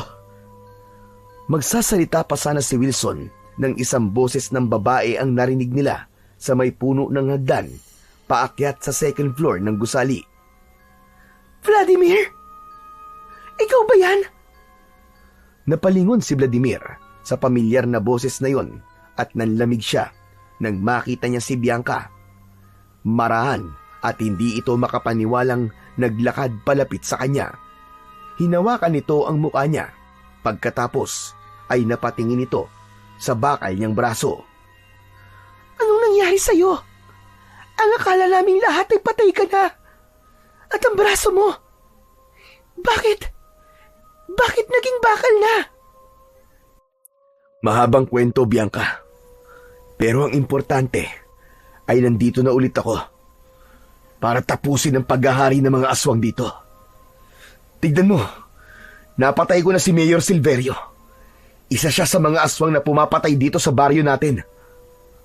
Napasinghap si Bianca nang makita ang walang buhay na katawan ng aswang. Hinawakan ni Vladimir ang magkabilaang braso ni Bianca at diretso itong tinignan sa mga mata. Bianca, makinig ka sa aking mabuti. Alam kong ikakasal na kayo ni Antonio, pero mas makakabuting wag mo nang ituloy. Anak siya ni Mayor Silverio, kaya aswang din siya panigurado. Baka may pinaplano siyang hindi maganda sa'yo. Ano ka mo? Aswang si Antonio? Oo, Bianca, maniwala ka. Kahit ako nung una, hindi ako makapaniwala. Pangako, haharapin ko siya at gaya ng tatay niya, ay papatayin ko rin siya. Sa labis na pagkabigla ni Bianca, ay hindi na ito nakapagsalita. Nang may masmasan nito, ay itinanong nito kung saan sila nakatira at walang pag-aalinlangan na ipinaalam ni Vladimir kay Bianca na sa gubat sila nagtatago ni Wilson. Pagkatapos nun, inihatid na nila si Bianca sa bahay nito, habang sina Vladimir at Wilson naman ay bumalik na sa kanilang camping site. Pagdating nila roon ay napansin ni Vladimir ang pananahimik ni Wilson. Bakit ang tahimik mo naman dyan, Wilson? May problema ba? Hindi ko alam. Pero masama ang kutob ko sa nobya mo, Vladimir. Sa tingin ko, ay hindi mo dapat sinabi sa kanya kung nasan tayo. Huwag ka mag-alala, Wilson. Mapagkakatiwalaan si Bianca. Kakampi natin siya. Sabay na napatingin sina Vladimir at Wilson sa kaliwa nang makarinig sila ng kaluskos. Mula sa likod ng puno ay lumabas ang galit na si Antonio. Kulang na lang ay umapoy ang mga mata nito sa labis na puot. Walang hiya ka, Vladimir. Pinatay mo ang tatay ko. Magbabayad ka. Sisiguraduhin kong kahit sa kabilang buhay ay pagsisisihan mong bumalik ka pa rito. Hindi ako magsisisi sa pagpatay ko sa tatay mong hayop ka. Dahil marami na kayong kinuwang mga buhay. Kung meron man akong pinagsisisihan, ayun ang nakipagkaibigan ako sa katulad mo. Malakas na sumigaw si Antonio at mabilis itong nag-anyong aswang. Inihanda ni Vladimir ang sarili sa pakikipaglaban. Bago nga pala kita patayin, ay may gusto kong sabihin sa'yo. Ako at ang tatay ko ang pumatay sa pamilya mo. Ginawa namin yon dahil hadlang kayo sa plano namin na maghari ang mga aswang sa baryo natin. Kinaibigan lang kita para malaman ko mga plano nyo at upang makapaghanda kagad kami. Hindi agad nakapagsalita si Vladimir. Pakiramdam niya ay pinagsasasaksak ng paulit-ulit ng patalim ang likod niya hanggang sa tuluyan ng binalot ng puot ang puso niya. Mas mabuting sinabi mo yan sa akin dahil mas nagkaroon ako ng dahilan para patayin kang hayop ka. 3 kayong pumatay nun sa pamilya ko. Sinong isang aswang na kasama nyo? Imbis na sagutin ang tanong ni Vladimir, ay mabilis na sumugod sa kanya si Antonio. Ngunit handa si Vladimir. Umandar ang hydraulic punch system ng kanyang mechanical arm. Isang suntok ang tumama sa sikmura ng aswang at tumilapo nito. Tumama ang likod nito sa puno bago bumagsak sa lupa. Hindi pa man nakakabangon si Antonio ay lumabas mula sa mechanical arm ni Vladimir ang hook at pumulupot ang lubid nun sa binti nito. Malakas niya yung hinila at lumipad ang katawan ni Antonio papunta sa kanya. Sinalubong niya ng malakas na suntok sa mukha si Antonio gamit ang kanang kamao niya. Bumulagta ang katawan ng aswang habang ang hook ay bumalik na sa bakal na braso ni Vladimir. Biglang nagkaroon ng pakpak si Antonio at lumipad ito pataas. Napakabilis nitong bumulusok sa kinatatayuan ni Vladimir at hindi na malaya ni Vladimir ang malalim na pagkalmot nito sa dibdib niya. Nagpalitan ng pag-atake sina Vladimir at Antonio. Lumabas ang patalim sa pulso ng mechanical blade at ginamit yon ni Vladimir para putulin ang isang pakpak ng aswang. Napasigaw ang aswang. Umatras si Antonio habang humihingal sa galit. Bigla itong tumalon papunta kay Vladimir at sa pagkakataon na yon ay chinarge ni Vladimir ang kinetic cannon. Itinutok niya ang palad niya kay Antonio at kumawala roon ang isang napakalakas na bola ng enerhiya. Tumama yon sa dibdib ni Antonio habang nasa ere ito. Tumilapon ito at bumagsak sa lupa ng pasadsad. Butas ang dibdib ni Antonio at wala na yung buhay.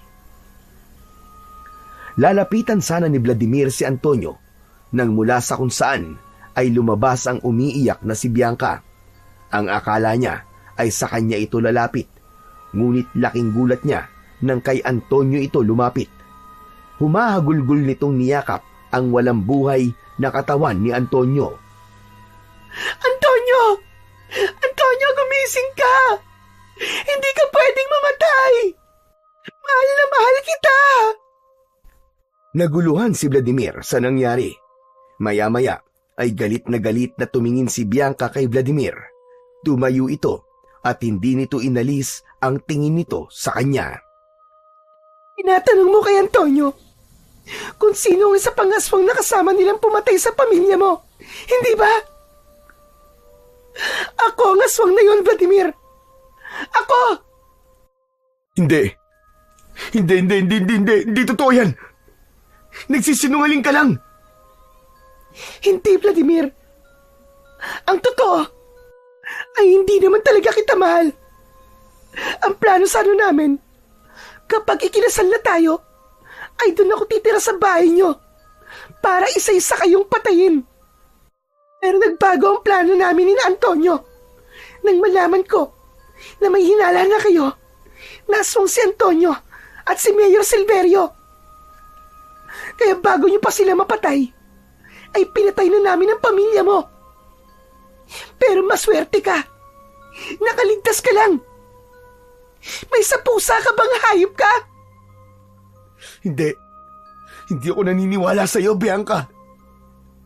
Bawiin mo mga sinabi mo. Gusto mo ba ng pruweba? Pues, ito ang patunay. Sa isang iglap ay naging aswang si Bianca. Labis na nagimbal si Vladimir sa katotohanang bumagsak sa kanyang harapan. Mabilis na sumugod si Bianca. Halos hindi na ito makita ni Vladimir sa sobrang bilis nito. Nakailag si Vladimir sa pagsunggab ni Bianca, ngunit tinamaan siya sa likod ng matutulis nitong mga kuko. Huwag mo akong pilitin na labanan ka, Bianca! Lumabang ka, Vladimir! Lumabang ka! Dahil parehas ng paghihiganti ang dahilan natin kung bakit gusto nating patayin ang isa't isa ngayon! Naglabas si Vladimir ng shockwave mula sa kanyang braso. Tinamaan si Bianca at tumalsik ito. Mabilis na bumangon si Bianca at sumigaw habang umaatake. Inundayan siya nito ng magkakasunod na kalmot, kaya mabilis na pinalabas ni Vladimir ang armor shield. Iniharang niya yon sa mga kuko ni Bianca. Malakas na inihampas ni Vladimir ang armor shield sa kalaban, kaya muli itong tumilapon. Lumabas sa palad niya ang dual cannon at pinaputok niya yon kay Bianca. Tinamaan sa tiyan at dibdib si Bianca, kaya hindi na ito tuluyang nakabangon. Lumapit si Vladimir sa nangihinang si Bianca. Tumayo siya sa kaliwa nito. Hindi mo ko kayang patayin, Vladimir. Alam kong mahal mo pa rin ako. May nagsabi sa akin na kapag puso ang pinairal ko ay matatalo ko. At sa pagkakataon na to, ay puso pa rin ang sinusunod ko. Tama nga ako. Hindi mo ko kayang patayin. Nagkakamali ka. Ang pagmamahal sa pamilya ko ang nangingibabaw sa akin ngayon. At ang lakas ng loob mong sabihin na hindi kita kayang patayin matapos ng ginawa mo sa mga magulang ko at sa kapatid ko. Hindi na binigyan ni Vladimir ng pagkakataong makapagsalita pa si Bianca. Pinalabas niya sa kanyang mechanical arm ang patalim at walang pagdadalawang isip na nilaslas niya ang leeg nito. Sumirit ang dugo ni Bianca hanggang sa binawian na ito ng buhay. Nanghihinang napaluhod si Vladimir. Hindi niya napigilan ang mapahagulgol dahil hindi niya inakala na ang babaeng minahal niya dati ay isa pala sa pumatay sa kanyang buong pamilya. Lumapit si Wilson kay Vladimir. Tinapik nito ang balikat niya. Tama lang ang ginawa mo, Vladimir. Niloko ka nilang lahat. Pinalabas nila. Nakakampi ka nila. Pero sa umpisa pa lang, ay kalaban na pala ang tingin nila sa'yo. Napakasakit lang para sa akin, Wilson. Kasi minahal ko sila. Alam ko. Pero ang mahalaga ay naipaghiganti mo na ang iyong pamilya. Napatay mo na ang 3 aswang na kumitil ng buhay nila. Hinayaan lang ni Wilson si Vladimir na ilabas lahat ng kanyang emosyon. Ngunit alam ni Vladimir na tama si Wilson Tama lang ang ginawa niya. Marami ng buhay ang kinuha ng mga aswang sa baryo nila at ang pagpatay lamang sa mga ito ang tanging paraan upang huminto na ang pagpapalaganap ng mga ito ng takot at lagim sa kanilang baryo. Sa panibagong yugto ng kanyang buhay, pinili ni Vladimir na manatili sa poder ni Wilson. Unti-unti ay nawala ang bigat sa kanyang dibdib. Hanggang sa naging kasanggana siya ni Wilson sa mga bagong sandata laban sa mga aswang gamit ang teknolohiya. Naniniwala si Vladimir na hindi pa tapos ang kanyang pakikipaglaban sa kasamaan at mga aswang. Kaya patuloy siyang nagpapalakas at pinaguhusay pa niya ang paggamit ng kanyang bakal na braso.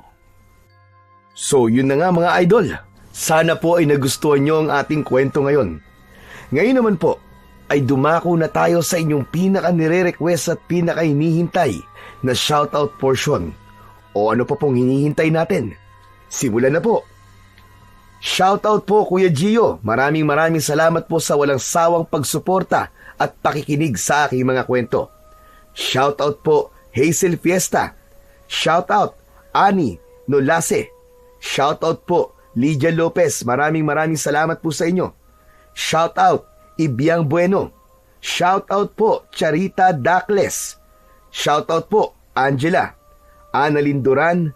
Shoutout po at maraming salamat Hilario Patra Jasmine. Shoutout po Jerome Recto. Shoutout po Lita 5. Shoutout po Connie 8612 from Taiwan. Hello po sa mga OFW natin dyan sa Taiwan na walang sawa pong nakikinig at sumusuporta sa ating munting channel. Maraming salamat din po Beverly Carba Hosa. Shoutout po Marian Quintiliano. Shoutout po Shauma TV. Maraming salamat po sa inyo. Shoutout po Virginia Pantillas. Maraming salamat din po at shoutout JBC21 from California, USA. Shoutout po Muldes Domingo. Shoutout po Rodagar Bida. At shoutout po Queen from UAE. At higit sa lahat, shoutout po Marilu Marcelino from Bataan. Muli po, maraming salamat po sa inyong walang sawang suporta at pakikinig ng mga kwentong aswang at katatakutan sa aking munting channel na The Voice Addict at Apong Isaak. Hanggang sa susunod pa pong kwento na magpapatindig ng inyong mga balahibo mula sa mundo ng kababalaghan.